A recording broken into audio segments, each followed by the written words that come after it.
Hey everyone, welcome back. So first of all, these tissues, well, they're white. Okay, so what? Well, the reason I point that out is today we're going to try some color grading. So let's go ahead and get started. All right, so here we are in Adobe Premiere Pro and I've got my clip here.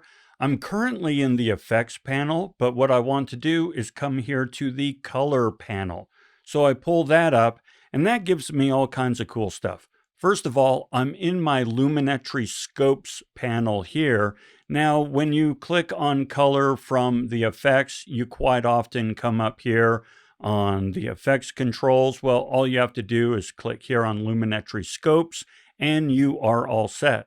Now, I have three particular panels here, or I don't know, ways of looking at color available to me. The way you pull these up is by right-clicking inside of Luminetry Scopes, and we have our vector scope, that's this one right here, our parade, also called the Rgb Parade, that's this one right here, and the waveform, or Luma, basically shows the exposure here. So let's talk through these real quick. The Rgb Parade shows you how much red, green, and blue is in the clip. So for example, you notice there's this kind of triangle of red here. Well, that's because we've got this triangle of this dude right here. And you notice that with the blue, we've got this blue over on the left, but very little on the right. Well, that's because we have a lot of blue on the left, but not very much on the right. Okay, then we have our waveform down here. The waveform basically shows us how much exposure we have. So for example, 0 exposure comes in, of course, at black. And lo and behold, we have an awful lot of black down here on the left. But then we notice this spike that blows out right up here at 255. Well, that's this light right here. But luckily, all the stuff that we want to have properly exposed is nice and in the middle. That's what we want. And then we have our vector scope here. The vector scope is just another way of looking at the colors and the hues and the luminance. We're not going to go into all that here, but it's kind of interesting to see. You can see your red, you can see your cyan, you can see your green, you can see your yellow. And then, of course, the farther out it goes from this line, that means the brighter it is. Now, I like to have this scope up just because I know that good skin tone right here, that is always going to create this plume right here. And I don't want that plume to blow out much past this line. So I just like to have this vector scope up so that I can make sure that the skin tone is going the direction I want it to. Now what we want to do now is come over here to the Luminetry colors and pull down the basic correction. Now let me kind of talk you through what basic correction does. And by the way, as I play with these sliders, watch what happens over here as well as on the clip itself. So let's start with saturation down here. Saturation allows us to really bring in all kinds of colors and amp them up. But notice I turn into an Oompa Loompa and hey, that plume is now all over the place. Whereas if you bring the saturation way down, it's highly desaturated. You notice the color is all gone from the vector scope because we desaturated things. Okay, so that's the first thing. The next one is blacks.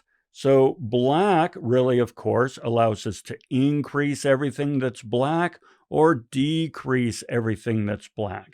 Makes sense?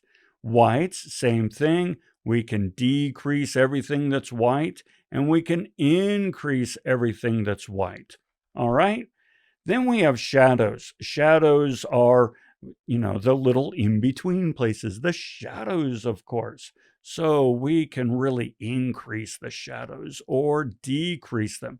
Now, just real quick, notice that, well, there's a lot of shadow on the face, and so by decreasing the shadow, I'm washed out. And that plume I was telling you about, well, that's all gone. So yeah, we're not getting good skin tone there. Then we have the highlights. The highlights are kind of between the shadows and the white. so we can decrease those or increase them. And then contrast increases or decreases the contrast between the colors. Here we have it very decreased. Here we have it insanely increased, really making me pop on the frame, but way too much. But hey, the color is still there, so that's interesting. Finally, we have exposure here. We can decrease it. Hey, that's underexposed, and look at this, it's all now black there. Or, hey, that's overexposed. Yeah, everything's blown out here, so we don't want that. And then, of course, we've got tint. How much of these colors do you want? Look at that Rgb Parade playing a little bit. And also notice that this plume that I tell you about, well, it's no longer a plume because my skin tone is all gone. And then finally, we have temperature. We can cool things off and make it blue.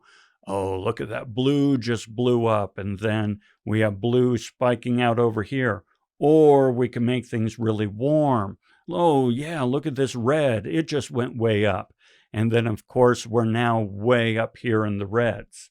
So, all right, that's what everything does here. So how are we going to start correcting color? Well, the first thing we want to do is get the exposure right.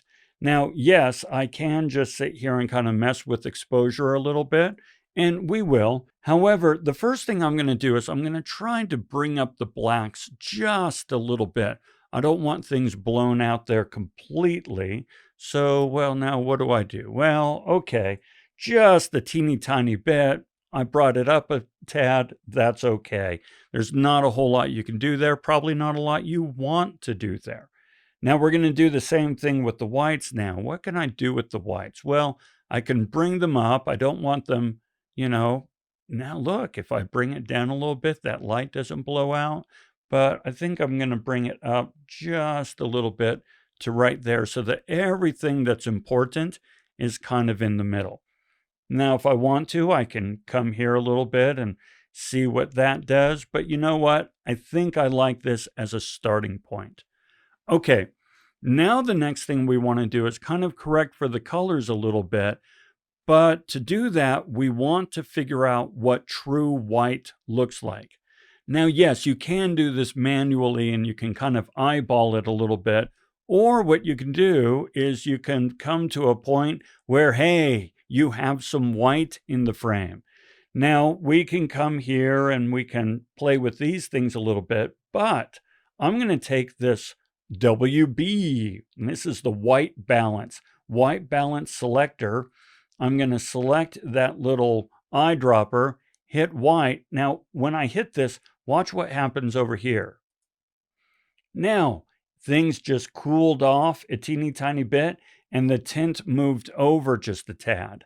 Okay, and this plume is now looking just like a perfect plume, going up a bit toward the red. Okay, well, I think I can live with that, but now that's pretty good. I think I like that. Okay, so I come back over here where I'm kind of sitting there. Now, what else can I do? Well, there are some creative things you can do. For example, you can come down here and you can say, you know what? I want to sharpen things a little bit. Maybe I want to be sharper on the screen. You can increase sharpness a bit. You can increase your vibrance and saturation.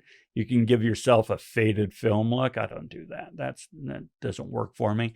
Now, another thing you can do is you can give yourself a vignette. Check this out. If you like that vignette look, there's the black vignette. I tend to really like the vignette look. So I think I'm going to go ahead and keep that there just for grins and giggles because I sort of like that. And then we come back over here and we say, okay, do we like this? Are we good? I like contrast, so I think I'm going to amp up the contrast just a little bit. Well, that was more than a little bit, but hey, I'm a contrasty sort of guy. So there we are. Let's take a look at how this turned out.